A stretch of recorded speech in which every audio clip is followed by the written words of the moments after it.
Era uma vez uma mulher que tinha uma casa perfeita, filhos perfeitos e um marido mais perfeito ainda. Um belo dia, quando ela abriu os olhos pela manhã, percebeu que todas essas coisas haviam sido arrancadas dela de modo brusco e sem explicações plausíveis. Eu sou a Cris Carvalho e esse é o podcast A Vida Continua.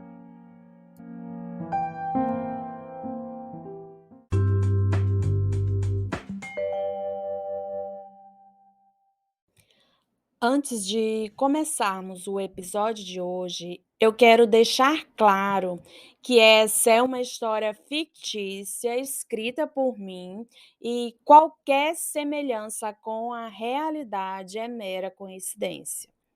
Fernanda era conhecida por todos do seu círculo de amizades como uma pessoa inspiradora, incrivelmente forte e que se doava incondicionalmente aos seus. É claro que a vidinha perfeita dela não sumiu em um passe de mágica. As coisas foram acontecendo aos pouquinhos, sem que se desse conta do que realmente estava por trás das pequenas agressões que sofreu ao longo de uma vida inteira, sem que ela percebesse. Para entender um pouco mais sobre a heroína dessa história, voltaremos alguns anos até a sua infância. Assim que foi capaz de se cuidar sozinha, Nanda se tornou responsável pelos seus irmãos mais novos, enquanto sua mãe trabalhava para sustentá-los e o seu pai vivia pelo mundo em busca de um sonho dourado.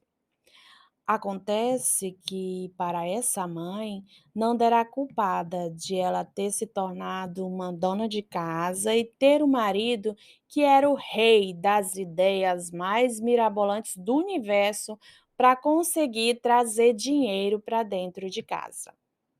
Dona Fia, como as pessoas chamavam sua mãe, mantinha seus pés bem fincados no chão e fazia o impossível para que seus filhos não passassem fome. Mesmo analfabeta, alimentou nos três filhos a ideia de que precisavam estudar para serem alguém na vida. Apesar desses pensamentos, essa senhora fazia questão de castigar a filha mais velha como uma forma de se vingar dos devaneios do seu marido avoado. Claro, na pessoa que ele mais amava, Fernanda. Nanda, assim como seus irmãos mais novos, enfiou na cabeça que ia estudar, se tornar alguém e nunca, sob hipótese alguma, daria desgosto aos seus pais. Aos 18 anos e cursando o magistério, conheceu Joaquim, um rapaz bonito, bem apessoado, alguns meses mais novo que ela e desejado por todas as moças da sua idade. Ele era um bom partido, com certeza. Se apaixonou perdidamente e, em pouco tempo, estavam casados. Joaquim era o segundo filho de uma família de 18 irmãos, sendo eles a maioria mulheres. Em tradução livre, o homem estava acostumado a ter tudo aos seus pés, como o reizinho que era na casa da mãe. Nanda se desdobrava entre as tarefas domésticas, trabalho e estudos, enquanto ele fazia bicos que nunca rendiam muito dinheiro e no fim do mês as contas sempre sobravam para ela. Anos depois do matrimônio, veio a primeira filha e os perrengues ficaram maiores, pois ela já não podia trabalhar como antes e eles acabaram se mudando de cidade, porque Joaquim se deslumbrou pelo sonho dourado do sogro. E lá se vai Nanda, com uma filha pequena, mudar sua vidinha totalmente em um lugar desconhecido. Ao menos estaria perto dos pais, ela pensou. Poucos meses, ela descobre uma nova gestação e chorava todos os dias, com medo do futuro incerto de suas crianças naquele lugar sem perspectiva nenhuma, onde ela chegou até mesmo a passar fome. Os planos do seu pai e do seu marido deram todos errados. Mesmo assim, Joaquim conseguiu o apreço da comunidade e logo as pessoas começaram a vê-la como uma mulher muito dura. O filho mais novo nasceu, foi uma complicação só. Ela decidiu por si mesma que não passaria por isso outra vez. Conseguiu fazer uma laqueadura, que inclusive foi motivo de revolta para algumas pessoas, porque ela era jovem demais. Joaquim vivia em seu próprio mundo, onde tudo o que importava era o prestígio das pessoas e a barriga vazia dos seus filhos nunca foi realmente um problema. Até porque Nanda lhe tirou esse fardo assim que se achou capaz de trabalhar novamente. As dívidas se acumulavam aos montes e ela não conseguia viver com os cobradores à sua porta. O marido, mais uma vez, arrumou trabalho em outra cidade, agora uma mais promissora, e eles decidiram se mudar. Fernanda, que sempre foi uma mulher à frente do seu tempo, que enxergava o futuro, ela traçou um plano audacioso para se tornar funcionária pública concursada. Estudou dia e noite, intercalando entre os cuidados da casa, filhos e marido. Não descansou até que conseguisse passar entre os primeiros lugares. Era uma nova fase para ela, que agora não precisava se preocupar com os filhos, o que eles iam comer ou vestir. A essa altura, seus pais já haviam se separado e Fernanda acolheu o pai em casa. E isso causou uma pequena confusão com Dona Fia. Joaquim pulava de trabalho em trabalho. De algum modo, nenhum era bom o suficiente. Sempre havia alguma coisa que o desagradava. Conseguiu, enfim, comprar um lote parcelado em uma invasão. E Nanda viu ali a oportunidade de construir um lar para sua família. Finalmente, ela tinha uma casa para chamar de sua. Ela tinha uma bicicleta para ir para o trabalho e a vida era tranquila. Mas aí, seu pai sofreu um infarto fulminante e sua vidinha começa a desmoronar mais uma vez. Na nova cidade, o marido dela é prestigiado pela comunidade, mas entre quatro paredes continua o mesmo jovem inconsequente com quem se casou. Não dá para contar com o dinheiro que ele ganha para as despesas de casa e muito menos para fazer planos. Ele era muito bom em adquirir dívidas, mas péssimo em assumir os próprios compromissos. Nanda relevava, porque ele era o pai de seus filhos, o homem que ela amava, e estava tudo bem.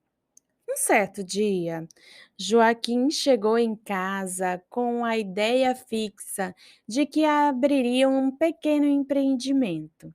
Fernanda foi contra, mas Joaquim ria e dizia: Nanda, Nanda, você é uma mulher de pouca fé. De tanto ouvir isso, ela acabou cedendo. Alugaram a casa, se mudaram para um lugar maior e começaram um negócio. Porém, havia um grande problema. O marido era péssimo gerindo as contas. E quando Nanda parou para fazer isso, eles já deviam muito mais do que ganhavam. Seu marido, prestigiado na comunidade, recebeu um cargo importante que requeria que ele fosse uma pessoa idônea e sem dívidas. Adivinhe só o que a nossa querida Nanda Bondosa fez. Abriu mão do seu concurso público em troca de uma rescisão e vendeu a casa que tinham comprado e conquistado com tanto suor para quitar as contas. Agora, eles tinham voltado à estaca zero. O negócio promissor dele apenas se afundava em dívidas cada vez mais. Nanda quase enlouquece com os cobradores novamente à sua porta. Por fim, decidiu jogar tudo pro alto, abrir falência, entregar as mercadorias que tinham para os cobradores e eles não tiveram nenhuma piedade da situação dela. Houve um momento em especial que ficou guardado na memória dos seus filhos e ela daria qualquer coisa para pagar essa lembrança. Um vendedor foi recolher as mercadorias e, quando as crianças ajudavam a colocar as coisas na caixa, o homem esbravejava irritado. Joaquim, filho da puta, eu falei para você que não dava para você pagar esses boletos, mas eu fui burro o suficiente para cair na sua lábia. É, lá se vai Nanda outra vez com a sua mudança e cara de rica, segundo alguns, morar de aluguel em uma tapera que mal se sustentava em pé. Ela chorava escondido todas as noites, com medo do futuro temeroso que os aguardava. Para Joaquim, a vida era assim mesmo, como uma montanha russa. Um dia a gente estava lá em cima, outro dia a gente estava lá embaixo e estava tudo bem. Mas Nanda não conseguia enxergar a situação que estavam vivendo com esse otimismo todo. Para não ver os filhos passando fome e sem ter o que vestir, ela se tornou vendedora de catálogos diversos. Rodava a cidade inteira em sua bicicleta, mas as coisas não melhoravam. A vida parecia não ter nenhuma esperança. As crianças estavam crescendo, tomando consciência da situação em que viviam, fazendo perguntas complicadas, e o marido se dedicava cada vez mais à comunidade e ficava cada vez menos presente na vida familiar. Um dia, ela simplesmente teve um surto mental. O marido fazia orações fervorosas para que Deus a curasse, mas não surtiram efeito, infelizmente. Ela falava coisas sem sentido, deu todas as suas mercadorias para pessoas da rua e alguns colegas, e os companheiros de comunidade cochichavam entre si que ela estava drogada, tendo alucinações, possuída por espíritos malignos. Joaquim, como o ótimo marido que sempre foi, viajou para cumprir um compromisso que nada tinha a ver com sua família e deixou a esposa aos cuidados da filha mais velha, de 12 anos. No primeiro dia dessa jornada, a garota acordou com um barulho de água sendo jogada no chão e, quando deu por si, Sua mãe estava jogando baldes e baldes de água dentro de casa sem nenhum objetivo específico.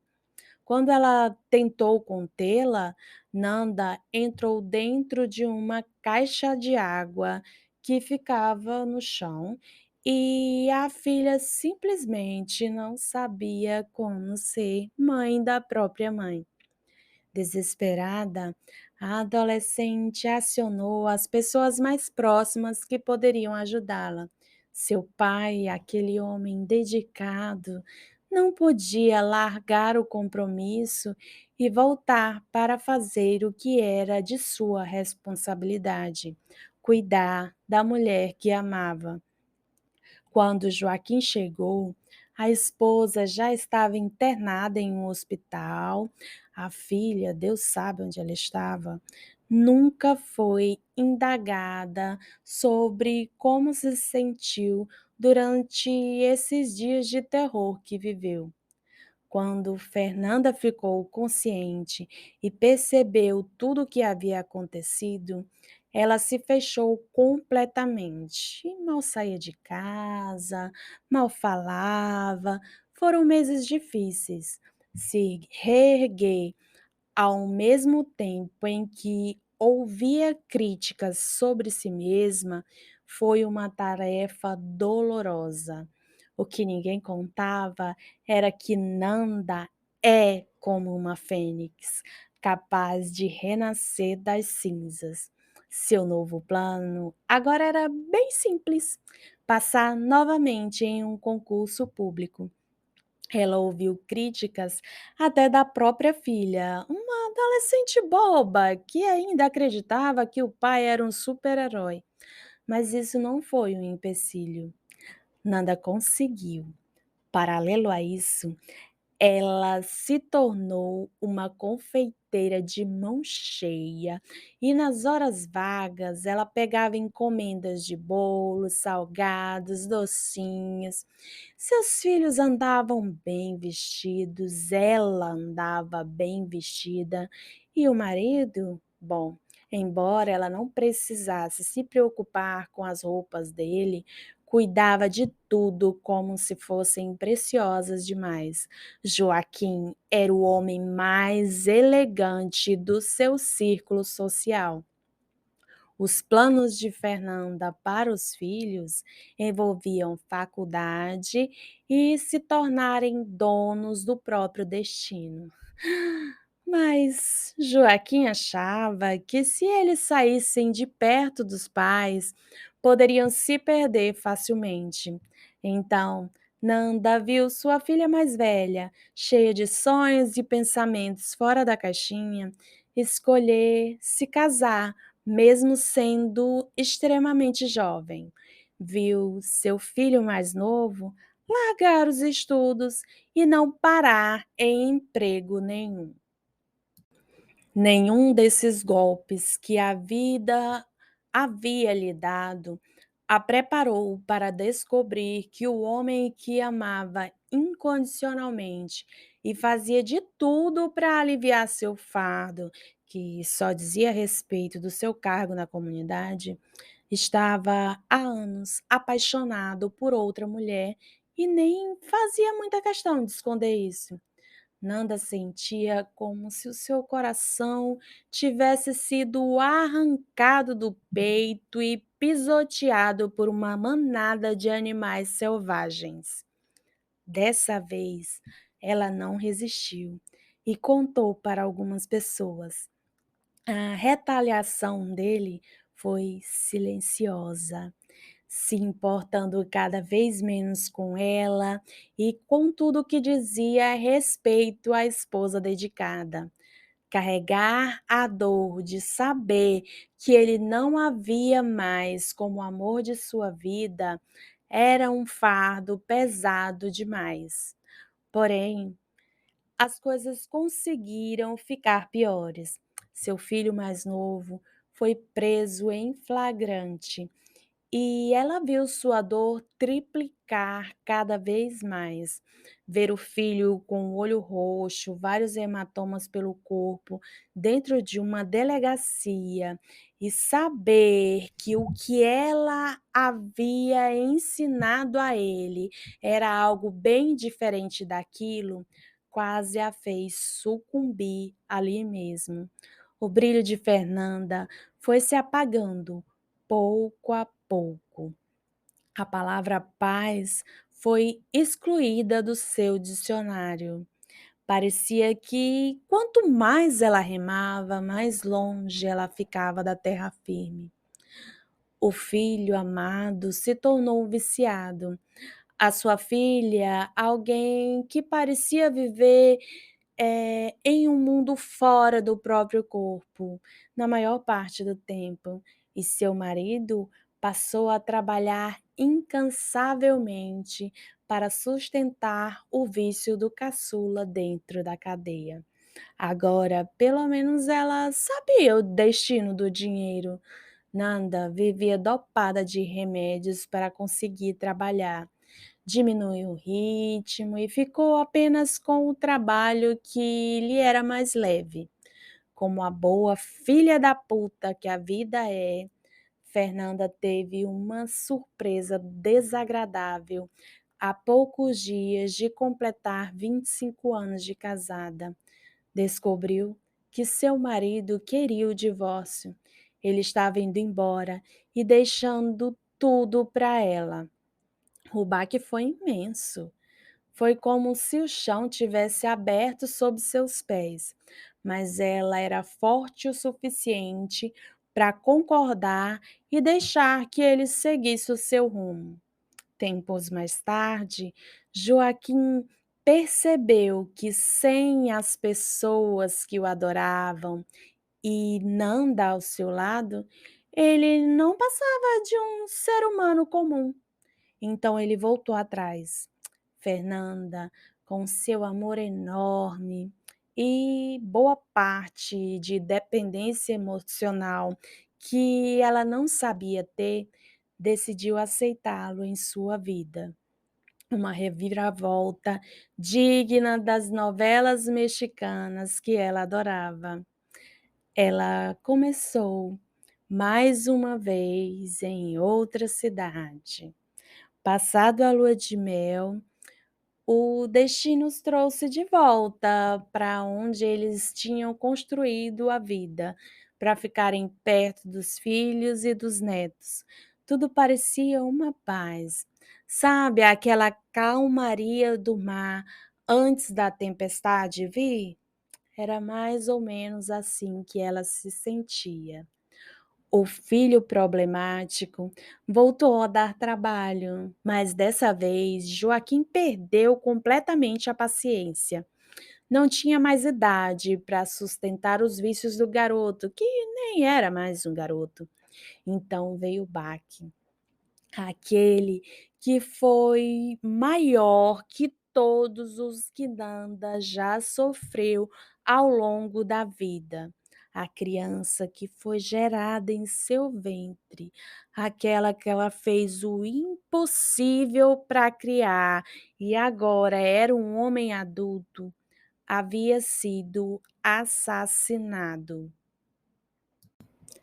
Fernanda quis morrer, desejou que sua vida fosse trocada pela do filho, ansiou por um último abraço apertado, queria ouvir só mais uma vez o "mãezinha, te amo".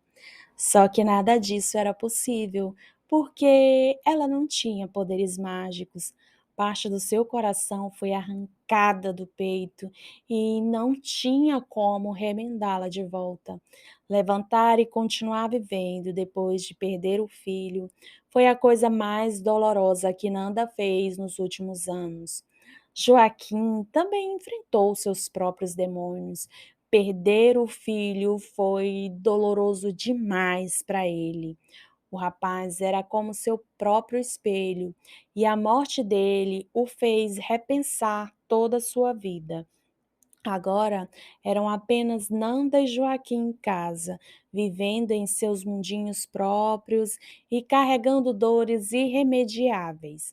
A fuga de Nanda foi cuidar do neto, que o filho deixou para trás, e realizar sonhos antigos, ter um automóvel, decorar a casa, viajar quando lhe desse vontade. Ter um trabalho estável lhe proporcionava essas regalias. Seu marido passou a ver todos os seus planos e realizações como algo grandioso demais, ao ponto de que não conseguiria acompanhá-la. E o motivo era bem simples: ele nunca soube administrar o próprio dinheiro. Eles foram se afastando cada vez mais e mais. Cada um vivia a própria vida, morando na mesma casa. Nanda sentia-se rejeitada, mas achava que era coisa da sua mente fértil. Foi aí que aconteceu o inevitável. Ela o chamou para uma conversa franca, onde descobriu coisas bem dolorosas. E ao final, o homem para quem dedicou quase 40 anos da sua vida pediu o divórcio. Os argumentos eram dolorosos demais. Eu não a amo há muitos anos. Tenho nojo de você. Detesto quando me toca. Você é uma mulher muito materialista. E eu sou um homem pobre. O mundinho de Fernanda desabou. Como assim? Seu marido queria o divórcio? E que história é essa de que ela era uma mulher materialista? Ainda assim, ela decidiu que dividiria os bens igualmente, mesmo que ele não tivesse direito perante a lei, pois no primeiro divórcio ele havia deixado tudo para ela. Seu coração bobo lhe dizia para ajudá-lo a recomeçar a vida. Era o justo. Em poucos meses, ela descobriu que não havia nada de justo naquele acordo. Seu nome estava na boca do povo, como alguém que gastava cada tostão ralado do homem idôneo e trabalhador que era Joaquim. Só esqueceram de conferir quem realmente pagava os boletos de Nanda, que era ninguém menos que ela mesma, ralando dia após dia. Joaquim, o homem que ela confiava cegamente, ao ponto de permitir que ele cuidasse do divórcio sozinho, se mostrou um grandíssimo idiota. O desejo secreto dele era que ela pagasse pelos anos que ele tirou, sofrendo onde mais doía nela. A casa que ela lutou para deixar do jeito que sonhou e gastou cada centavo do próprio salário para realizá-lo. Nanda hoje vive em um estado letárgico, sem acreditar que o seu maior inimigo dormiu ao seu lado por quase 30 anos. Ela ainda não consegue acreditar que todas as decisões que tomou com o coração foram erradas. E não foi por falta de aviso. Ela havia sido muito bem orientada a não dividir nada do que era seu por direito e a não assinar nada sem a presença do seu próprio advogado. O erro foi dela e as consequências também eram. A história que você acabou de ouvir foi escrita e idealizada por mim, Cris Carvalho, e está recheada de relatos que eu ouvi de muitas Fernandas ao longo da vida. Eu quis contá-la a vocês por um motivo claro. Eu preciso fazer um alerta às mulheres. Eu quero pedir a vocês que parem de ter pena daquele companheiro que te maltrata ou te maltratou uma vida inteira, porque ele não vai ser bonzinho. Muito pelo contrário, ele fará de tudo, tudo mesmo, tudo que tiver ao seu alcance para te ver sofrer o máximo possível. Maridos e homens, de modo geral, não gostam de ter seu ego ferido, sua masculinidade contestada, sua capacidade de gerir a casa questionada.